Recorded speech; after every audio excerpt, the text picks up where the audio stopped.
Breaking overnight on Denver 7 News at 7 a.m. on Local 3, there could be some relief coming to the gas pump. President Biden is calling on Congress to lift the federal gas tax. Also breaking, 1,000 people have died after a 6-magnitude earthquake hit Afghanistan. We have new video showing the devastation there and the evacuation efforts. Plus, they're so ready for the Stanley Cup. We're ready to have it in Denver.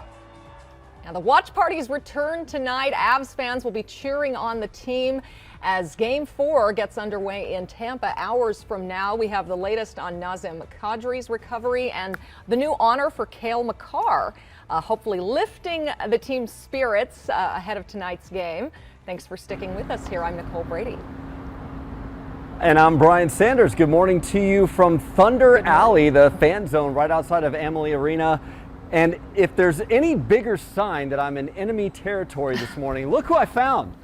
Ooh. Thunderbug. Ooh. Here. I know, right? And look, he's grown out his beard. Have you ever seen a bug with a beard? He's grown out his beard for the playoffs. I'll tell you what, bugs don't do too well in the cold and snow, and he's got an avalanche coming his way later on tonight. Yeah.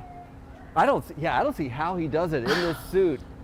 Right? With the humidity here in Tampa. But we're having, hey. He's trying to take over our show here. Come on. I know. Look at that. Yeah.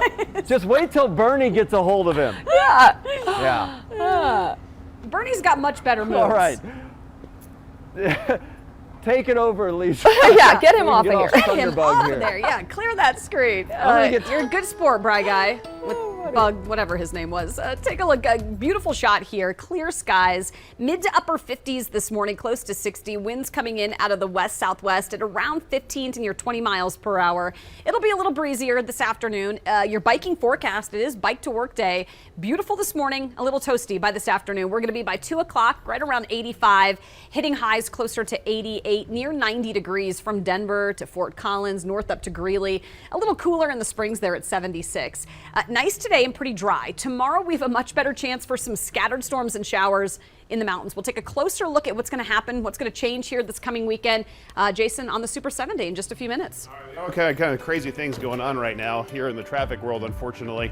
I'm going to start with the west side of town because we've had a couple of issues. One, we have paving that is still continuing along westbound I-70 right before you get to El Rancho, so that's backed up all the way back here to Genesee. And we have Highway 6 now closed down west of Golden after tunnel number 1. This is why. Take a look from the camera there, and you can see a serious crash as it all closed down. They're not doing much movement in here, but they are definitely closed down east and westbound side of Highway 6. So I-70 would be the alternate, but obviously getting to Central City is going to be a delay with the paving up there. We also have a very serious crash reported now on Highway 7, basically between Lowell and County Line, where a bicyclist might be involved here. So Air Tracker 7's heading that way to go take a look. We also have a crash coming out of Tacoma Frederick, Firestone, trying to get on 52 over to I-25. So that's all a big mess for us here this morning. Otherwise, heavy traffic in some of those usual spots as you make your way around town.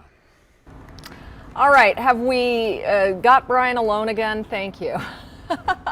Brian, we want to get serious now. I mean, this is pretty important to win tonight because we want to win it at home on Friday, win the cup. So tonight's game, what do the Avs need to do? Yeah, that was borderline uncomfortable with Thunderbug there. But listen, the tone of the series pretty much changed on Monday with the big lightning win. So the Avs obviously are looking to respond tonight in Game 4. We're live at Thunder Alley where there's a big watch party planned. As for the team, the Avalanche, they have their mind set on the prize still. They are still laser focused on winning the Stanley Cup. Center Nate McKinnon was the first player on the ice at their optional practice at Amalie Arena. He only has 2 assists and no goals yet in this series, so maybe he's feeling some extra pressure to produce. Head coach Jared Bednar says it's only a matter of time though before he breaks through. You know, everyone's going to look at like stats, but there's more to the game than that for me, and it's a matter of time for him. I don't think he's squeezing it or anything right now. I think he's playing his game, and he's confident in our team, and he's confident that if he continues to do that, he'll get rewarded. Also yesterday we saw Nazem Kadri skate with the team first time back on the ice. That was good to see since his thumb surgery. He suffered that injury in the Edmonton series. Bednar says he is an option. He's listed as day-to-day. We will hear from the team again this morning. Meanwhile, a boost of good news for the Avs. We want to say congratulations to Cale Makar. The Avs young defenseman won the Norris Trophy last night as the league's best defenseman. Many thought it would go to Nashville's Roman Josi, so pleasant surprise again for the Avs fans. He is the first Avs player to win the Norris Trophy. He led all defensemen with 28 goals this season, but I can tell you, although it's a feather in his cap and a great honor for Cale Makar, he only cares about that if it leads to the actual Stanley Cup. So pivotal game 4. If the Avs can win, they have a chance to win it on home ice Friday. Nicole. Okay, Brian, stick with Denver 7 all day for Stanley Cup final coverage. Our pregame show is at 5:30 p.m. Puck drops at 6, and of course we'll bring you all the postgame action and Denver 7 news at 10. Just in to our newsroom, a new federal lawsuit has been filed alleging Johnny Hurley died in last year's Old Town Arvada shooting because of a breakdown in communication between Hurley and Arvada police. The Denver Post reports the suit was filed by Hurley's mother exactly 1 year and 1 day since the tragedy. The anniversary was yesterday. It says her son failed to announce himself to officers and was then shot by an Arvada officer. Hurley had pulled his own concealed handgun to kill a gunman who fired rounds in busy Old Town Arvada. Internal affairs from Arvada police show the officers acted within policy and procedure. The lawsuit, however, states Hurley posed no threat to officers. Also breaking this morning, possible relief at the gas pump. President Biden will call on Congress today to temporarily pause state and federal gas taxes. That could save us 40 cents a gallon here in Colorado. Denver 7's Micah Smith joins us. And Micah, there are still some hurdles to clear, but this is something Governor Polis has been pushing for. Yes, he has, Nicole, and this is something that I think a lot of people are looking forward to and hoping will actually bring that relief after weeks of paying history-making prices at the pump.